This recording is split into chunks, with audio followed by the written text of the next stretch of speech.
प्रमुख राजनीतिक दल उत्तर प्रदेश की 47 विधानसभा सीटों पर विशेष ध्यान दे रहे हैं, जहां पिछले विधानसभा चुनाव में जीत का अंतर 5,000 मतों से कम था। चुनाव आयोग के आंकड़ों के अनुसार यूपी विधानसभा के लिए कुल 403 सीटों पर चुनाव में 47 सीटों पर जीत हार का फैसला कम मतों के अंतर से हुआ था, जिनमें से भारतीय जनता पार्टी ने 23 सीटों, समाजवादी पार्टी ने 13 और बहुजन समाज पार्टी ने 8 सीटों पर जीत दर्ज की थी, जबकि एक सीट कांग्रेस अपना दल और राष्ट्रीय लोकदल के खाते में गई थी। इस तथ्य को ध्यान में रखते हुए मतों का थोड़ा सा बिखराव उन्हें इन सीटों पर जीत की दहलीज पर पहुंचा सकता है। सभी पार्टी अपनी सीटों में सुधार के लिए वहां सही उम्मीदवारों का चयन कर रही हैं। वोटों का ज्यादा अंतर नेताओं की स्वीकार्यता को दर्शाता है, इसलिए राजनीतिक दल इस बार इन कारकों को ध्यान में रखते हुए अपने उम्मीदवारों का चयन कर रहे हैं।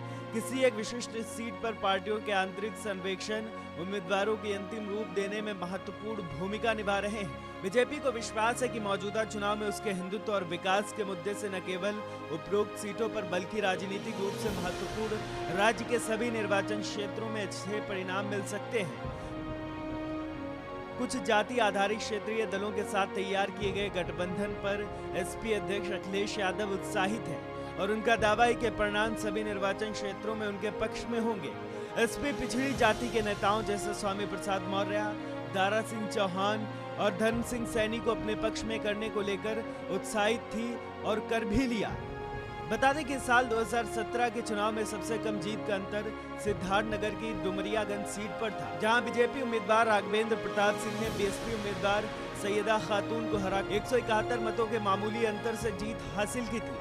बीजेपी के अवतार सिंह भड़ाना, जो राष्ट्रीय लोकदल में शामिल हो गए हैं, ने अपनी निकटतम प्रतिद्वंदी एसपी के लियाकत अली को हराकर 193 मतों से जीत हासिल की थी। इसी तरह बीएसपी के श्याम सुंदर शर्मा ने मथुरा में अपने प्रतिद्वंदी आरएलडी के उम्मीदवार योगेश चौधरी को हराकर 432 मतों से जीत हासिल की थी। 3 सीटें ऐसी रहीं जहां जीत का अंतर 1000 वोटों से कम रहा। इन सीटों में गोहना, रामपुर, मनिहारन और मुबारकपुर शामिल है। गोहना में बीजेपी के श्रीराम सोनकर ने अपने प्रतिद्वंदी बीएसपी के राजेंद्र कुमार को हराकर 538 से जीत दर्ज की थी, जबकि रामपुर मनिहारन में बीजेपी रेवेंद्र कुमार ने अपने निकटतम प्रतिद्वंदी बीएसपी के रविंद्र कुमार मल्हू को 595 वोट से हराकर जीत हासिल की थी। मुबारकपुर सीट पर बीएसपी के शालम उर्फ गुड्डू जमाली ने जीत दर्ज की थी और इस सीट पर एसपी प्रत्याशी को 688 के अंतर से हराया था। इस बार गुड्डू बीएसपी से बाहर हो गए हैं। एक अन्य मामला कन्नौज सीट का है, जहां बीजेपी 2017 में 2500 मतों से हार गई थी। बीजेपी ने इस बार इस सीट से आईपीएस से बने नेता सी अरुण को मैदान में उतारा है। जीत के अंतर और 2017 में हार गई ऐसी सीटों को जीतने के लिए पार्टी की तैयारियों के बारे में पूछे जाने पर एसपी विधान परिषद सदस्य राजपाल कश्यप ने बताया, हम मतदाताओं को अपने पक्ष में लाने के लिए सभी कदम उठा रहे हैं। टिकट चयन से लेकर जमीनी सर्वेक्षण तक सभी पहलुओं को ध्यान में रखा जा रहा है। जैसा कि लोगों में बीजेपी के खिलाफ नाराजगी बढ़ रही है, हमें ऐसी सभी सीटों पर फायदा होना तय है।